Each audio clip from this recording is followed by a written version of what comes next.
ঢাকায় যখন থাকতে হয়, বিশেষ করে একটু লম্বা সময়ের জন্য, তখন মনের মতো একটা জায়গা খুঁজে বের করা কিন্তু বেশ কঠিন একটা কাজ। আজকের এই আলোচনাতে আমরা দেখব গতানুগতিক হোটেলের বাইরে সার্ভিস অ্যাপার্টমেন্টগুলো কেন ভ্রমণকারীদের জন্য একটা স্মার্ট চয়েস হয়ে উঠছে। একবার ভাবুন তো, থাকার জন্য কি আপনার শুধু একটা ঘর হলেই চলে, নাকি এমন একটা জায়গা চান যেখানে ঠিক বাড়ির মতো একটা অনুভূতি পাওয়া যায়? এই একটা প্রশ্নই কিন্তু গতানুগতিক হোটেল আর সার্ভিস অ্যাপার্টমেন্টের মধ্যে আসল পার্থক্যটা গড়ে দেয়। আসলে সময় বদলেছে, আর তার সাথে বদলে গেছে মানুষের চাহিদাও। বিশেষ করে যারা লম্বা সময়ের জন্য ঢাকায় আসেন, তাদের কাছে ব্যাপারটা এখন আর শুধু একটা বিছানা আর বাথরুমে আটকে নেই। তারা এখন চান আরও বেশি কিছু, একটু খোলামেলা জায়গা, আরাম আর নিজের মতো করে চলার স্বাধীনতা। তাহলে এই যে নতুন চাহিদা, এর সমাধানটা কি হতে পারে? চলুন একটু জেনে নিই সার্ভিসড অ্যাপার্টমেন্টের ব্যাপারে। খুব সহজ করে বললে, সার্ভিসড অ্যাপার্টমেন্ট হলো এমন একটা জায়গা যেখানে আপনি নিজের বাসার মতো প্রাইভেসি আর স্বাধীনতা দুটোই পাবেন, আবার তার সাথে হাউসকিপিং বা নিরাপত্তার মতো হোটেলের সব পেশাদার সার্ভিসও পেয়ে যাবেন। মানে দুটো সুবিধার এক দারুণ সমন্বয়। আর এই জিনিসগুলোই কিন্তু একটা সাধারণ হোটেল রুমের সাথে এর পার্থক্যটা গড়ে দেয়। এখানে শুধু থাকার জন্য নয়, বরং আরামে জীবনযাপন করার জন্য যা যা দরকার তার প্রায় সবকিছুই আগে থেকে গোছানো থাকে। তো ঢাকায় ঠিক কোন ধরনের মানুষ সার্ভিসড অ্যাপার্টমেন্টকে নিজেদের থাকার জায়গা হিসেবে বেছে নিচ্ছেন, চলুন সেটা একটু দেখা যাক। দেখুন, এখানে কিন্তু বেশ কয়েক ধরনের মানুষ আছেন। যেমন ধরুন, যারা ব্যবসার কাজে আসেন বা পরিবার নিয়ে ঘুরতে আসেন, এমনকি চিকিৎসার জন্য বা এক শহর থেকে অন্য শহরে যাওয়ার মাঝেও অনেকে এটা বেছে নেন। তাদের সবার প্রয়োজনটা ভিন্ন হলেও চাহিদা কিন্তু একটাই, আরাম আর সুবিধা। তো চলুন এখন মূল বিষয়ে আসা যাক। ঠিক কি কারণে সার্ভিসড অ্যাপার্টমেন্ট একটা স্মার্ট চয়েস হয়ে উঠছে। আমরা দেখব ৬টা প্রধান সুবিধা। প্রথমেই যে সুবিধাটার কথা বলতে হয় সেটা হলো খরচ। ভাবুন তো, অল্প কয়েকদিনের জন্য হয়তো হোটেল ঠিক আছে, কিন্তু যখনই থাকার সময়টা বাড়ে, খরচটাও কিন্তু লাফিয়ে লাফিয়ে বাড়ে। এখানেই সার্ভিসড অ্যাপার্টমেন্ট অনেকটা এগিয়ে থাকে। এই যে দেখুন, এখানে একটা তুলনামূলক চিত্র দেওয়া আছে।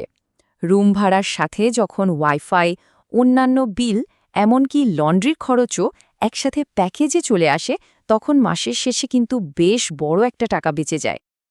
দ্বিতীয় সুবিধাটা হলো স্পেস, মানে অনেক বেশি জায়গা আর প্রাইভেসি। হোটেলের একটা ঘরের বদলে এখানে কিন্তু আপনি পাচ্ছেন আলাদা বেডরুম, বসার জায়গা আর কাজ করার জন্য যথেষ্ট জায়গা। মানে এখানে শুধু থাকা নয়, আরামে বসবাস করা যায়। ৩ নম্বর সুবিধাটা হলো আধুনিক জীবনযাত্রার সাথে তাল মেলানো। এখনকার সার্ভিসড অ্যাপার্টমেন্টগুলো কিন্তু শুধু থাকার জায়গা নয়, এখানে জিম বা ফিটনেস সেন্টারের মতো এমন অনেক সুবিধাও থাকে যা আপনার জীবনযাত্রার মানকে আরও ভালো করে তোলে। এই ডেটাটা কিন্তু খুব ইন্টারেস্টিং, তাই না?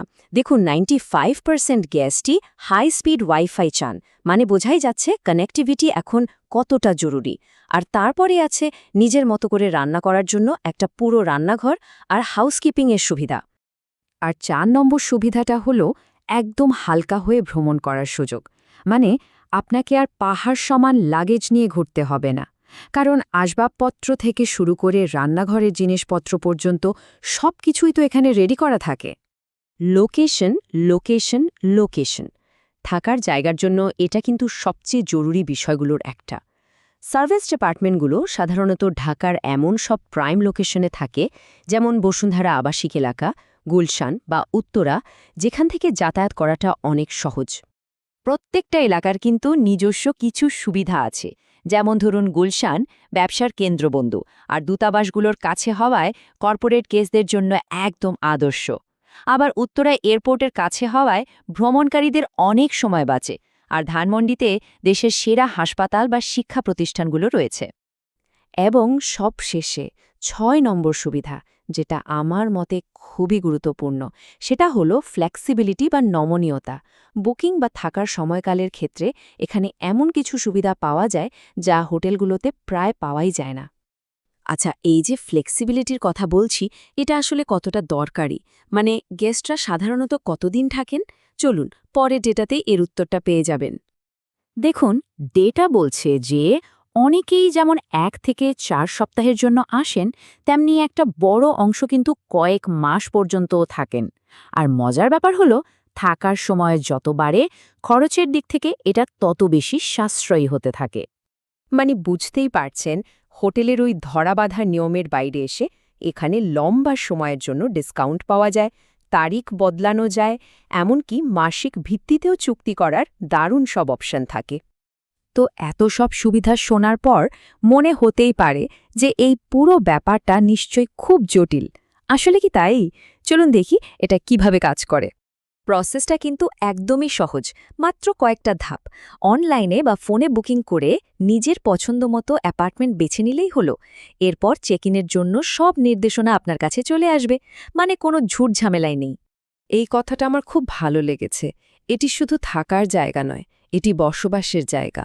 এর মধ্যেই কিন্তু সার্ভিসড অ্যাপার্টমেন্টের পুরো ধারণাটা লুকিয়ে আছে।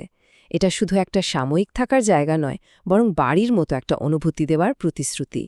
তাহলে সব দিক বিবেচনা করে ঢাকায় আপনার পরের থাকার জন্য কোনটা বেশি স্মার্ট চয়েস হবে বলে মনে হয়?